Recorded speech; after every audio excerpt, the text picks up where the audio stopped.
அண்ணன் வந்து நல்லா ஏற்கனவே அறிமுகமானவர், வடக்கு தொகுதியில் நின்று ஜெயிச்சிருக்கிறாரு. அதனால் அண்ணனுக்கு வந்து இந்த ஏரியா வந்து அழகாபுரங்கிறதுனால இந்த தொகுதியில் வந்து அவருக்கு பழக்கமானது, இந்த ஏரியாவில் இருந்தவர், வெற்றி முகம் அவருக்கு நிறையா இருக்குது. சொல்லுங்கள், திமுக கூட்டணிக்கு நம்ம ஓட்டு போடணும்னா என்ன காரணத்துக்காக ஓட்டு போடலான்னு மகளிருக்கு நிறைய திட்டங்கள் கொடுத்துருக்காங்க. பஸ் ஃபேரு இல்லாமல் கொடுத்துருக்காங்க. மாதம் 1000 ரூபாய் கொடுத்தாங்க, இப்போ 2000 ரூபாய் சொல்லியிருக்காங்க. கூப்பன் வருதுன்னு சொல்லியிருக்காங்க.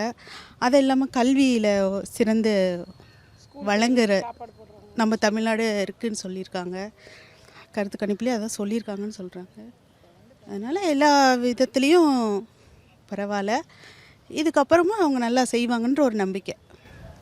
அதுக்கு கூட்டணியில் தேமுதிக நிற்குது. இவங்க நம்ம சேலமுடைய இந்த தொகுதியில் எப்படி வெற்றி வாய்ப்பு இருக்கிறதா?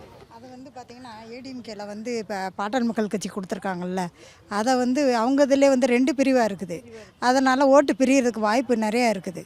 எல்லாம் அண்ணனுக்கு வந்து வாய்ப்பு அதிகமாக இருக்குது. இன்றைக்கி திமுகவோட திட்டங்கள்லாம் வந்து பார்த்திங்கன்னா மக்கள் இடத்துல வந்து நல்லா இன்னும் போன தடவை வரவேற்பு இருக்குது. ஏடிஎம்கே விட வந்து டிஎம்கேவோட திட்டங்கள் வந்து மக்கள் இடத்துக்கு ரொம்ப வரவேற்கிறாங்க. அந்த பெண்களுக்கு உண்டான திட்டம் எல்லாமே, கல்வி திட்டம், இப்போ 5 வரைக்கும் இருக்கிற உணவு கல்வி, இந்த மதிய உணவு காலை உணவு திட்டம் வந்து 8 வரைக்கும் கொண்டு வந்திருக்கிறாங்க.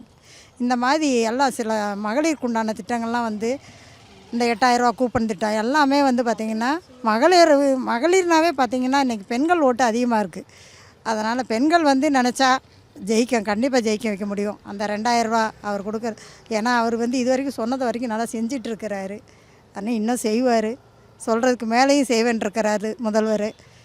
அதனால் வாய்ப்புகள் வந்து அண்ணனுக்கு அதிகமாக இருக்குது. இந்த தொகுதியில் குறைகள்லாம் கேட்டிருக்காங்க. அண்ணன் வந்திருக்காங்க, பார்த்துருக்குறாங்க. பழக்கப்பட்ட ஏரியா, எல்லாமே சொந்த ஒரு அப்பா மாதிரி எல்லாமே ஒர்க் பண்ணியிருக்காங்க. ஃபீல்டு ஒர்க்கில் அவர் மெயினாக பண்ணுவார். நாங்களும் கூட பண்ணியிருக்கிறோம்.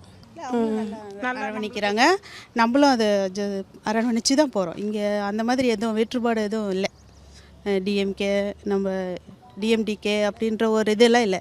முஸ்லீம் எல்லா கட்சியுமே மரியாதை நடந்துக்கிறாங்க. நாமளும் அந்த மாதிரி தான் இருக்கோம். செயல்பாட்டில் நாங்கள் செஞ்சிகிட்ருக்குறோம். அங்கே தான் அண்ணியார் சொல்லியிருக்காங்க, நாங்கள் செஞ்சிகிட்ருக்கோம். எல்லாம் அரவணைப்பு தான். திட்டங்களே ஜெயிக்க வைக்கும்.